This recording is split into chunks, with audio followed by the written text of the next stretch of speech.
Si e më mirë e nisi seancën e re të së enjtës. Por problemet nën kryetares Saranda Bogujevci në kuvend ju shtuan sapo thirri votimin e prezencës. Opozita si një ditë më parë nuk votonte se është në sallë. Kjo i paralizoi për disa minuta punimet deri kur këtu vjen kryetari Glauko Njufca. Pasi i dështon korumi me sistem, ky nis seancën bazuar në prezencën fizike të deputetëve.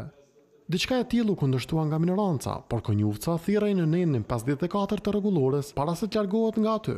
Fjolla i kani flet për majorancës dhe pastaj grupet parlamentare më ren. Asaj që ju dha fjala në deklarimet jashtrendit të ditës u lavdërua me raportin e progresit. Qeveria jonë është vlerësuar pozitivisht për zbatimin e agjendës për reforma evropiane era 2. Por të dhënat i shesh shqetësuese LDK-ja që u tall pak me pushtetin. Thash mos e kanë ndryshuar me inteligjencë artificiale, dhe shka është më dëmshme tek cënimi i lirisë së shprehjes.